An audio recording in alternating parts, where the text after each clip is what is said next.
Hello student, welcome to exam B. आज के session में हम डिस्कस करेंगे Coal India Limited MT exam के लिए क्वांट कैसे प्रिपेयर करें। सबसे पहले हम एग्जाम पैटर्न समझते हैं। तो देखिए, सीआईएल एमटी एग्जाम का जो एग्जाम पैटर्न है वो 3 फेज में एक तरीके से अगर हम देखें तो computer based online test, document verification and medical examination. तो ये हमारे पास क्या है, 2 फेज है, 2 स्टेज है। बेसिकली अगर हम एग्जाम कहें तो एग्जाम हमारा एक ही फेज में कंडक्ट हो रहा है, ठीक है। ऑनलाइन आपका कंप्यूटर बेस्ड ऑनलाइन एग्जाम है, ठीक है, जिसमें हमारे पास देखिए पेपर 1 एंड पेपर 2 होता है।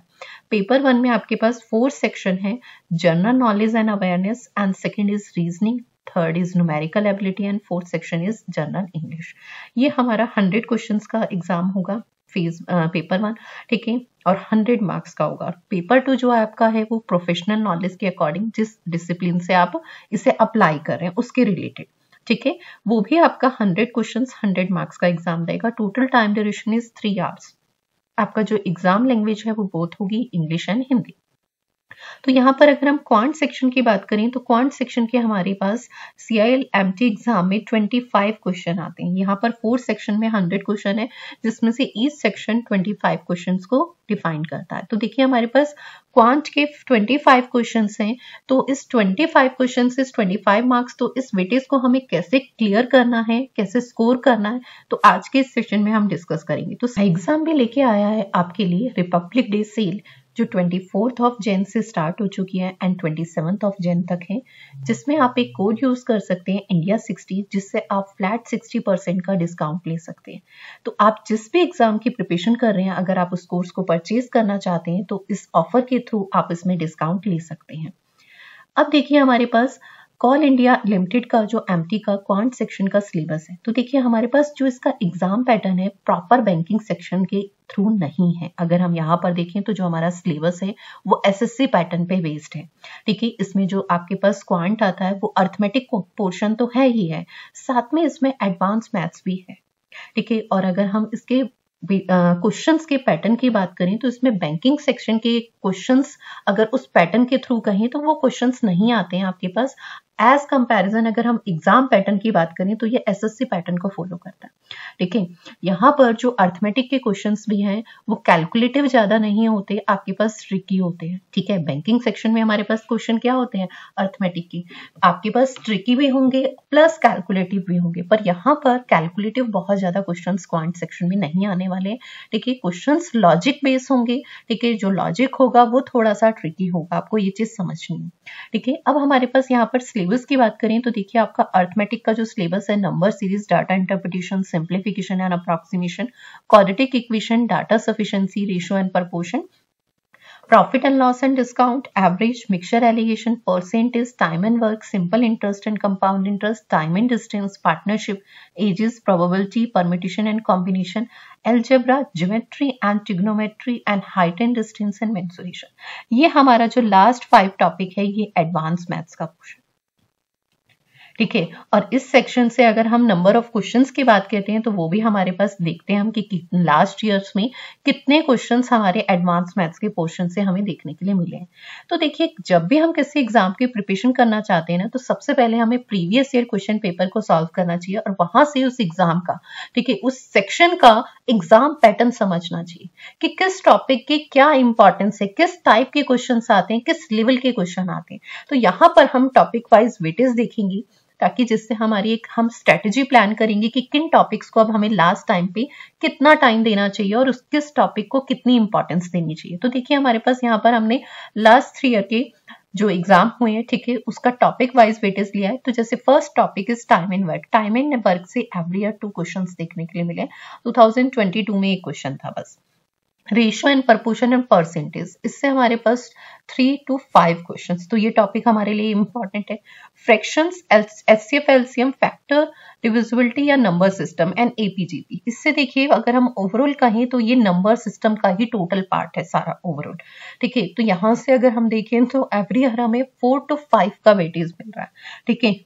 तो इसमें आपके पास देखिए सारे पार्ट इंक्लूड होते हैं, नंबर चाहे वो HCF LCM हो या फ्रैक्शंस हो या फैक्टर हो, डिविजिबिलिटी हो या फिर APGP हो या फिर सर्ट्स एंड इंडाइसेस। ये ओवरऑल हम इसे नंबर सिस्टम का ही पार्ट कहते हैं, जिसका वेटेज हमारा इस एग्जाम में बहुत अच्छा देखने के लिए मिल रहा है 4 to 5। तो हमें इस टॉपिक को बहुत अच्छे से प्रिपेयर करना है। Next topic is pipe and system, ठीक है, जिससे एक क्वेश्चन एंड 2019 में कोई क्वेश्चन नहीं था। Train, boat and stream and time and distance, ये भी एक ही पार्ट होता है। अगर हम कहें एक ही टॉपिक है टाइम एंड डिस्टेंस, इसका भी अच्छा वेटेज अगर हम लास्ट ईयर देखें तो मिनिमम 2 क्वेश्चन का है, मैक्सिमम 3 का। Profit and loss and discount, एक क्वेश्चन या 2 क्वेश्चन एवरी ईयर देखने के लिए मिल रहे हैं, तो इसको ये टॉपिक भी हमारे लिए एग्जाम के पॉइंट ऑफ व्यू से काफी इंपॉर्टेंट है। एवरेज से भी 1 से 2 क्वेश्चन आ रहे हैं। अब कौन से ऐसे टॉपिक है जिनसे हमें क्वेश्चन देखने के लिए नहीं मिले, जैसे परम्यूटेशन कॉम्बिनेशन हो गया, प्रोबेबिलिटी, उससे हमारे लास्ट ईयर कोई क्वेश्चन, यानी सिलेबस में देखिए थोड़ा सा कंफ्यूजन रहता है कि ये सिलेबस का पार्ट होगा या नहीं होगा।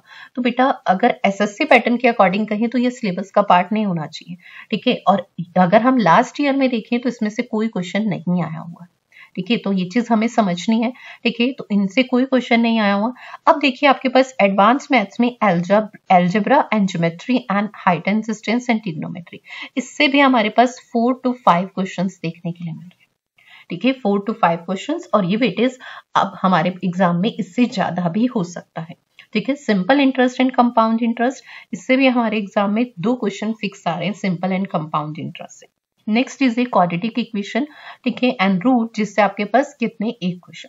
तो ये हमारा टॉपिक वाइज वेटेज है, ठीक है, लास्ट ईयर का। तो इससे हमें ये क्लियर होता है कि कौन से हमारे अर्थमेटिक के टॉपिक भी इंपॉर्टेंट है। जैसे कुछ टॉपिक है जिनसे हमने क्वेश्चंस नहीं देखे, जैसे एजेस हो गया, पार्टनरशिप हो गया, ठीक है, तो हमें उसी तरीके से प्रिपेयर करना है, ठीक है, अगर हम लास्ट ईयर उसमें देखें। और कौन से ऐसे टॉपिक है, जैसे टाइम एंड वर्क हो गया, कॉमन से टॉपिक है, ठीक है, प्रॉफिट एंड लॉस हो गया, परसेंटेज एंड रेशियो हो गया, ठीक है, एल्जेब्रा हो गया, ज्योमेट्री हो गया, एवरेज हो गया। इनसे एवरी ईयर हमारे पास 2 to 3 क्वेश्चन या 1 to 2 क्वेश्चन का वेटेज देखने के लिए मिल रहा है। तो हमें इसी ऑर्डर में, इसी वेटेज के अकॉर्डिंग प्रेफरेंस देनी है टॉपिक को और अच्छे से प्रिपेयर करना, ठीक है। अब देखिए जब भी हम किसी एग्जाम की प्रिपरेशन करते हैं तो मैंने क्या कहा, सबसे पहला स्टेप हमारा क्या होना चाहिए, हमें प्रीवियस ईयर क्वेश्चन पेपर को सॉल्व करना। यहां से हमने वेटेज तो देखा है, पर फिर भी आपको क्वेश्चन सॉल्व क्यों करने हैं, ताकि आपको क्वेश्चंस के लेवल का पता चल पाए, ठीक है, किस पैटर्न के आ रहे हैं, कितने कैलकुलेटिव आ रहे हैं, वो आपको प्रीवियस ईयर क्वेश्चन पेपर से ही पता चलेगा। आपको कंटेंट शुड बी रिलेवेंट, आपको जो कंटेंट पढ़ना है ना वो रिलेवेंट होना चाहिए। बहुत ज्यादा आप बैंकिंग का कंटेंट ना पढ़िए, रीजन क्योंकि ये SSC पैटर्न को फॉलो करता है और बैंकिंग सेक्शन के जो क्वेश्चन होते हैं ना, देखिए क्वांट सेक्शन में वो कैलकुलेटिव होते हैं, तो आपको ये चीज समझनी है, ठीक है। और देखिए आपको सिलेबस को ना 2 to 3 टाइम्स, अब आपके पास इतना टाइम नहीं है कि आप 2 to 3 टाइम्स इसे कंप्लीट करें। आप एक बार अच्छे से सिलेबस को कंप्लीट कीजिए, जिसमें आपको ध्यान रखना है अपने कॉन्सेप्ट का, आपके कॉन्सेप्ट अच्छे से क्लियर होने चाहिए, ठीक है। अब आपके पास देखिए लास्ट टाइम जो है वो आपको मॉक टेस्ट काफी सारे अटेम्प्ट करने हैं, जिससे आप देखो मॉक टेस्ट क्या होता है, हमारे एग्जाम को क्लियर करने में एक बहुत इंपॉर्टेंट रोल प्ले करता है, ठीक है, जिससे आपकी प्रैक्टिस होती है एग्जाम से पहले, एग्जाम जैसा माहौल, जिससे आपको ये पता चलता है किन क्वेश्चंस को हमें स्किप करना है, किन को करना है, कैसे हमें एग्जाम अटेम्प्ट करना है, ठीक है। तो हमें कुछ बातों का ध्यान रखना है। अब लास्ट टाइम में जो हम कर सकते हैं कि हमें कंटेंट बहुत रिलेवेंट पढ़ना है। सेकंड, हमें सबसे पहले प्रीवियस ईयर क्वेश्चन पेपर को जरूर देखना है and next is mock test हमें अटेम्प्ट करने हैं, ठीक है। इस स्ट्रेटेजी को इम्प्लीमेंट करके आपको क्या करना है, एग्जाम की प्रिपरेशन करनी है लास्ट टाइम। चलिए, थैंक यू सो मच, मिलते हैं नेक्स्ट वीडियो।